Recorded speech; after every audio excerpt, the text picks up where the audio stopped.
শিক্ষামন্ত্রী এই ভিডিওটা দেখেন। পর্যন্ত শিক্ষামন্ত্রীর আমি 2-3টা গালি দিছি। চোদার বাচ্চা, তুই কি সারাদিন মিটিং করস? তুই এই নিউজ দেওয়ার লাগা তুই তো মিটিং তোর ভিতরে বলে রাখ। শুনেছেন না? আরো একটা ভিডিও আপনাকে একটু দেখিয়ে নেই।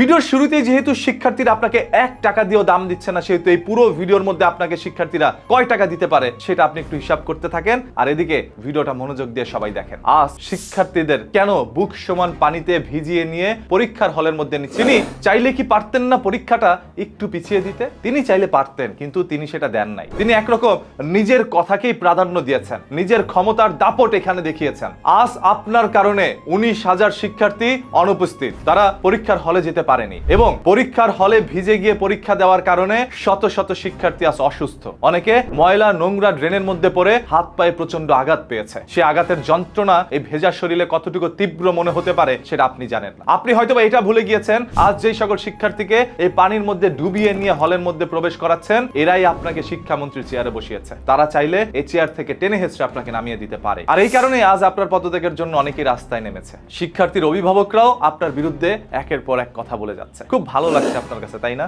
ক্ষমতার চেয়ারে বসার মাত্র 4 মাসের মাথায় আপনার পদত্যাগের দাবি জানায় শিক্ষার্থীরা। আপনি কেমন শিক্ষামন্ত্রী হইলেন? এটা তো লজ্জা, খুবই লজ্জা। চট্টগ্রাম থেকে শুরু করে বাংলাদেশের অসংখ্য অঞ্চলের মধ্যে ঘর বাড়ি পানির নিচে ডুবে গিয়েছে। মানুষ বাঁচার জন্য হাহাকার করে কান্না করছে, চিৎকার করছে। সেই সকল দুর্যোগ কবলিত মানুষের পাশে দাঁড়ানোর জন্য ঢাকা শহর থেকে অসংখ্য মানুষ যাচ্ছে, তাদের মুখে কিছুটা খাবার দিচ্ছে। সেটা নিয়ে আপনার মাথা ব্যথা নেই। আপনার মাথা ব্যথা নেই আজ পুরো ঢাকা শহরের বড় বড় হাইওয়ে মহাসড়কগুলো পানির নিচে ডুবে গিয়েছে। ঢাকা শহরের গুরুত্বপূর্ণ ভবন আজ পানির নিচে, আর সেখানে আপনি কিভাবে এই এসএসসি পরীক্ষাটা চলমান রাখলেন? কেন চলমান রাখলেন সেটার বিশ্লেষণ আপনার দিতেই হবে। জনগণের জবাবের আয়তায় আনার জন্যই একটি নির্বাচন হয়েছিল, নির্বাচিত সরকার গঠন করা হয়েছে যাতে করে জনগণের প্রশ্নের জবাব আপনারা দেন। আজ এই প্রশ্নের জবাবে আপনি কি কথা বলবেন? ওই ছোট্ট বাচ্চাটার দিকে কি একটু তাকালেন না? ওইখানে যদি আপনার বাচ্চা হতো, আপনার সন্তান হলে কি পারতেন এই পানির মধ্যে ভিজিয়ে তারপর পরীক্ষার হলে প্রবেশ করাতে? নিশ্চয়ই আপনি সেটা করতেন না। আপনি আবার এদেরকে পানির মধ্যে ডুবিয়ে এনে